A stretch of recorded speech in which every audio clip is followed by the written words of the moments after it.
అదే RTV app వార్తల్ని క్షణాల్లో చదివే అవకాశం ఉంటుంది. ఒక న్యూస్ పేపర్, ఒక టెలివిజన్ ఛానల్ మీ చేతుల్లో ఎప్పుడూ ఉంటాయి. వైఎస్ఆర్ కాంగ్రెస్ పార్టీ రాష్ట్రమంతా ఎంత రాద్ధాంతం చేస్తుందో మనం అందరం చూస్తూనే ఉన్నాం. ఉన్నది లేనట్టు, లేనిది ఉన్నట్లు కల్పించి ప్రజలను మభ్య పెడతా ఉన్నారు. మేము వాళ్ళని ఒకటే అడుగుతూ ఉన్నాం. 17 మెడికల్ కాలేజెస్ మేము తెచ్చినాము, వైఎస్ఆర్ పార్టీ వైఎస్ఆర్ గవర్నమెంట్ ఉన్నప్పుడు మేము తెచ్చినామని ఆర్భాటంగా చెప్పుకుంటూ ఉన్నారు. మరి ఆర్భాటంగా చెప్పుకున్నప్పుడు 4 సంవత్సరాలలో 17 మెడికల్ కాలేజెస్లో ఎన్ని మెడికల్ కాలేజీలు ఓపెన్ చేసినారు? మనకందరికీ తెలిసిన విషయమే. ఒక్కొక్క మెడికల్ కాలేజీకి సగటున 475 నుంచి 500 కోట్ల రూపాయలు ఖర్చు అవుతుంది. 500 కోట్ల రూపాయలు మరి ప్రభుత్వం, గత ప్రభుత్వంలో ఉండింది మీరే. మీరు ఎన్ని కాలేజెస్కు ఎంతెంత డబ్బులు పెట్టారని లిస్టు కూడా మా దగ్గర ఉంది. సగటున ప్రతి ఒక్క కాలేజీకి 20% చొప్పున కూడా మీరు ఖర్చు పెట్టలేని పరిస్థితిలో మీరున్నారు. అదేవిధంగా ఇప్పుడు మీరు చేస్తున్న రాజ్యాంగం ఏమంటే పేద విద్యార్థులకు విద్య అందదు, ప్రైవేటైజేషన్, పీపీపీ మోడల్ అంటే ప్రైవేట్ పబ్లిక్ పార్ట్నర్షిప్, అంటే ప్రజల భాగస్వామితో మరి ప్రభుత్వం నియంత్రణతో, ప్రభుత్వ యాజమాన్యంతో, ప్రభుత్వం కంట్రోల్ చేసే యాజమాన్యంతోనే మరి మెడికల్ కాలేజీ నడిచే పరిస్థితి వస్తూ ఉంది. ఇప్పటి వరకు మీరు నిన్న ర్యాలీలు చేశారు, అనవసరమైన ర్యాలీలు చేసి ప్రజలను మభ్యపెడతా ఉన్నారు. రండి, చర్చకు రండి. మీ జగన్మోహన్ రెడ్డి గారిని కూర్చోబెడతారా? మీరు ఎవరిని కూర్చోబెట్టినా కూడా మా ఎన్డీఏ కూటమి తర్వాత మా రాష్ట్ర మంత్రి సత్యకుమార్ గారు వస్తారు, కూర్చుంటారు. ఆ డిబేట్లోనే అర్థమవుతుంది, ప్రజలు కూడా చూస్తారు ఏ విధంగా మీరు 5 సంవత్సరాల్లో మెడికల్ కాలేజీలు, 4 సంవత్సరాలు 5 సంవత్సరాలు మెడికల్ కాలేజీలు ఎన్ని తెచ్చారు, ఎన్ని సీట్లు తెచ్చారో, ఎంతవరకు మీరు చేశారనేది. మెడికల్ కాలేజు ప్రతి ఒక్క మెడికల్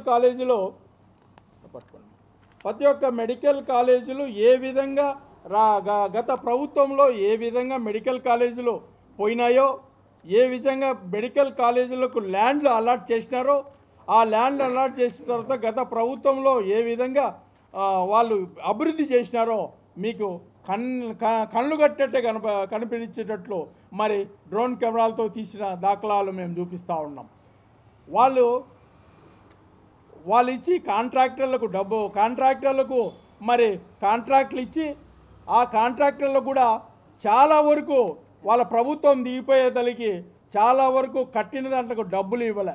ఆ కట్టిన దాంట్లకు డబ్బులు ఇవ్వకపోగా మేము ఆ డబ్బులు కూడా ఈ 25-26 సంవత్సరంలో ఆ డబ్బులు కూడా మేమే చెల్లించినాం. కాబట్టి ఇటువంటి పరిస్థితి మీరు తెచ్చి ఇప్పుడు మా మీద పడ్డము ఎంతవరకు దుర్మార్గం అని మేము అడుగుతూ ఉన్నాం. వైఎస్ జగన్మోహన్ రెడ్డి గారు పులివెందులకు 500 కోట్ల రూపాయలు మరి అడ్మిషన్ శాంక్షన్ అవుతే 396 కోట్ల రూపాయలు పులివెందులకు ఒకటే పెట్టాడు. మరి అదేవిధంగా మరి ఆదోని కానీ, మరి అమలాపురం కానీ, పాలకొల్లు కానీ, బాపట్ల కానీ, పెనుగొండ కానీ, ఇటువంటి అన్నీ ఇక్కడ ఉన్న కాలేజెస్ అన్నీ ఏ విధమైన 10 కాలేజీల్లో కూడా దగ్గర 18 కోట్లు, 15 కోట్లు, 20 కోట్ల రూపాయలే ఖర్చు పెట్టి మేము కాలేజీలు తెచ్చినామని ఆర్భాటంగా చెప్తున్న వాళ్ళు 18 కోట్లు, 20 కోట్లకు మెడికల్ కాలేజీలు రన్ అవుతాయని ప్రజలను మేము ప్రశ్నిస్తూ ఉన్నాం. అదేవిధంగా మెడికల్ కాలేజీ ఏదైనా కానీ ఓపెన్ చేయాలంటే నేషనల్ మెడికల్ కమిషన్ తప్పకుండా వచ్చి ఇన్స్పెక్షన్ చేయాలా. అక్కడ ఉన్న ఫెసిలిటీసు, బిల్డింగ్సు, అదేవిధంగా infrastructure, ladies hostels, gents hostels, ఇవన్నీ ఇన్ఫ్రాస్ట్రక్చర్ అన్నీ డెవలప్మెంట్ అయిన తర్వాతనే వాళ్ళు పర్మిషన్ ఇస్తే ఆ 150 సీట్లు మనం పెంచుకోవడానికి అవుతుంది. ఇటువంటి దాఖలాలు మీరు చేయకుండా, ఇటువంటి దాఖలాలు మేము ప్రజలకు సౌలభ్యం చేసేటట్లు, ప్రజలకు అనుకూలంగా మేము పోతూ ఉంటే, ప్రజలకు అభివృద్ధి పదంగా మన ఆంధ్రప్రదేశ్ నడుస్తూ ఉంటే, మన ఎన్డీఏ కూటమి ఏ విధంగా అభివృద్ధి చెందుతోందో ప్రపంచమంతా చూస్తూ ఉంది. ఆంధ్రప్రదేశ్లో ఏ విధంగా 3 సార్లు మన ప్రధానమంత్రి మరి ఆంధ్రప్రదేశ్కు రావడం జరిగింది. 3 సార్లు కూడా పెట్టుబడులు మనకు రాష్ట్రానికి రావడం జరిగింది. వైజాగ్ ఒకసారి వచ్చినప్పుడు 2,10,000 కోట్లు తేవడం జరిగింది. రెండవసారి వచ్చినప్పుడు 53,000 కోట్లు బడ్జెట్ తేవడం జరిగింది. అదేవిధంగా మన కర్నూలుకు వచ్చినప్పుడు 13,500 కోట్ల రూపాయలు మరి అభివృద్ధి కార్యక్రమాలకు శ్రీకారం చుట్టడం జరిగింది.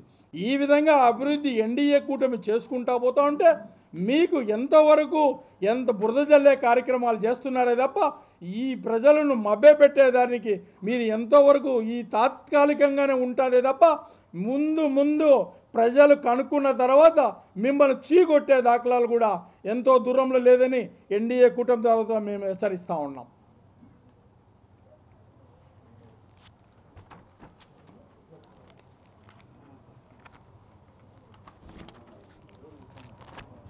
పీపీపీ పద్ధతి అంటే only build, design, build, finance, మళ్ళా ట్రాన్స్ఫర్ అంటే ఆ 37 ఏళ్ళ తర్వాత వాళ్ళకు అనుకూలంగా ఉంటే ఇంకొక 33 ఎక్స్టెండ్ చేస్తారు.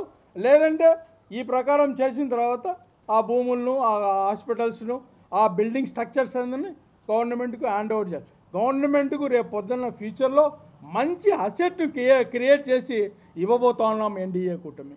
మరి అటువంటి అసెట్ను మీరు కాదనకుండా ప్రజలను మభ్యపెట్టే రకాలు చేస్తున్నారంటే నిజంగా వైఎస్ఆర్ పార్టీ ఇంతకు అమ్మ పెట్టనేదో అడుక్కునేది అనే పద్ధతిలో వాళ్ళు చేస్తూ ఉండడం చాలా విడ్డూరంగా ఉందని మేము చాలా బాధపడుతూ ఉన్నాం. వైసీపీ వాళ్ళ మాటల్లో తప్పేం లేదు. వైసీపీ వాళ్ళు పాపం చాలా పేద ప్రజల కోసము వాళ్ళు ఆరాటపడుతూ ఉన్నారు. వాళ్ళ ఆరాటాన్ని గౌరవిస్తూ ఉన్నాం. ఆ ఆరాటంలో భాగంగా పేద విద్యార్థులకు ఏ విధంగా ఇప్పుడు వాళ్ళ ప్రభుత్వంలో 5 మెడికల్ కాలేజీలు ఓపెన్ చేసినారు. 5 మెడికల్ కాలేజీలో ఏ విధమైన convener quota, management quota, NRI quota ఉందో అదే విధంగా పీపీపీ సిస్టంలో convener quota, management quota, NRI quota తప్పకుండా ఉంటుంది. అదేవిధంగా ఇంతకుముందు గవర్నమెంట్ ఆఫ్ ఇండియా 15% సీట్లు గవర్నమెంట్ ఆఫ్ ఇండియా అంటే భారతదేశంలో ఎవరు రాసినా కూడా నీట్లో 1వ ర్యాంకు ఉత్తరప్రదేశ్ వానికి వస్తే అక్కడ ఉత్తరప్రదేశ్ వాడు మన ఆంధ్రప్రదేశ్లో 15% సీట్లు వరకు తీసుకోవచ్చు. అటువంటివి పీపీ సిస్టంలో గవర్నమెంట్ ఆఫ్ ఇండియాకు 15% సీట్లు ఇవ్వడం లేదు. ఆ 15% సీట్లు కూడా 50% సీట్లు మన ఆంధ్రప్రదేశ్ విద్యార్థులకే మెరిట్ ప్రకారం ఎన్ఆర్ఐ అంటే కన్వీనర్ కోటాలోనే ఇవ్వబడతాయి. కాబట్టి ఎటువంటి పరిస్థితుల్లో ప్రైవేటుకు అమ్మే పరిస్థితి లేదు. మరిన్ని వీడియోస్ కోసం ఛానల్ ని సబ్స్క్రైబ్ చేయండి. లేటెస్ట్ అప్డేట్స్ కోసం వాట్సాప్ ఛానల్ ని ఫాలో చేయండి. అండ్ లింక్ డిస్క్రిప్షన్ లో ఉంది.